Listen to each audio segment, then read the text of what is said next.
সঙ্গীতাস কিচেনে সবাইকে আবারও স্বাগত জানিয়ে আজকে আরও একটা রেসিপির সাথে হাজির হয়ে গেলাম। আজকে বানাবো চাল কুমড়োর ঘন্ট মাছের মাথা দিয়ে। বলতে গেলে এই রেসিপিটা আমাদের বাঙালিদের কাছে একটা আবেগ জড়িত রেসিপি, কারণ এই চাল কুমড়োর ঘন্ট একটা সাবেকি রেসিপি, ট্র্যাডিশনাল রেসিপি। তো আজকে সেই চাল কুমড়োর ঘন্ট মাছের মাথা দিয়ে রেসিপিটা আপনাদের সাথে শেয়ার করছি, দেখতে থাকুন। প্রথমে চাল কুমড়োটাকে ভালো করে কুচি কুচি করে কেটে নিয়ে ধুয়ে জল ঝরিয়ে রাখা হয়েছে একটা ঝুড়িতে। এরপর কড়াই গরম হলে কড়াইতে সর্ষের তেল দিয়ে কিছুটা গোটা ধনে আর গোটা শুকনো লঙ্কা কয়েকটা দিয়ে ফোড়নে ভাজা ভাজা করে নিতে হবে।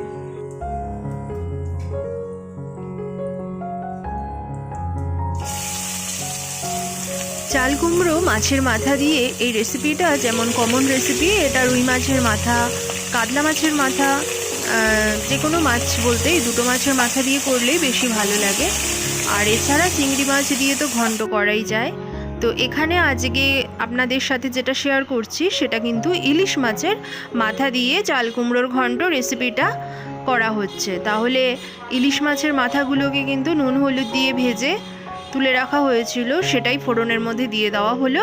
এবার চাল কুমড়োর ঘন্ট বানানোর জন্য ওই মাথার মধ্যে আর একটু নুন আর হলুদ দিয়ে নেড়ে চেড়ে নিতে হবে। এরপর কেটে ধুয়ে রাখা চাল কুমড়োগুলো এর মধ্যে দিয়ে দিতে হবে।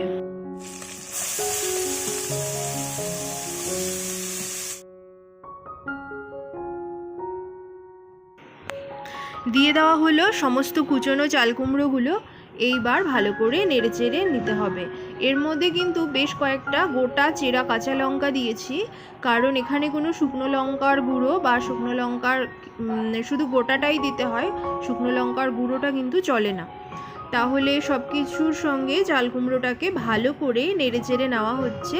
সম্পূর্ণ রেসিপিটা আপনারা দেখতে থাকুন, আর কেমন লাগছে অবশ্যই জানাবেন।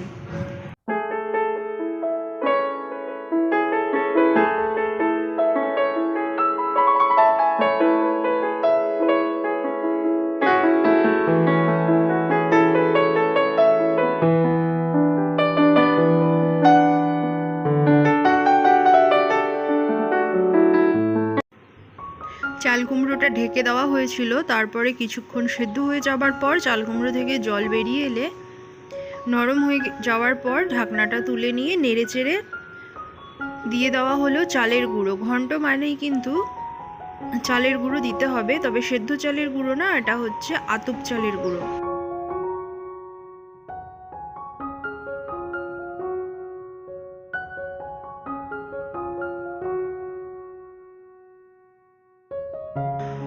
চালের গুঁড়ো দেওয়ার পর উপর থেকে জিরে গুঁড়ো দিয়ে দেওয়া হলো, দিয়ে ভালো করে নেড়ে চেড়ে নেওয়া হলো। আর মাছের মাথাগুলোকে খুন্তির সাহায্যে ভেঙে ভেঙে পুরো চাল কুমড়োর সাথে ভালো করে ঘেটে নেওয়া হয়েছে। এরপর কিছুক্ষণ ভালো করে নেড়ে চেড়ে নিয়ে একটু মাখো মাখো হয়ে আসলেই তৈরি হয়ে যাবে চাল কুমড়োর ঘন্ট মাছের মাথা দিয়ে। বন্ধুরা, আজকের এই চাল কুমড়োর ঘন্ট রেসিপিটা আপনাদের কাছে কেমন লাগলো আমাকে জানাবেন কমেন্ট বক্সে কমেন্ট করে। আর ভালো লাগলে অবশ্যই একটা লাইক করবেন। এছাড়া সঙ্গীতাস কিচেন চ্যানেলে আরও অনেক রেসিপি আছে, আপনারা চাইলে সেগুলো দেখে আসতে পারেন। তাহলে আজকের এই মাছের মাথা দিয়ে চাল কুমড়োর রেসিপির সঙ্গে রান্নাটা শেষ করছি, আবার অন্য কোনো রান্নার সাথে হাজির হয়ে যাব। সবাই ভালো থাকবেন।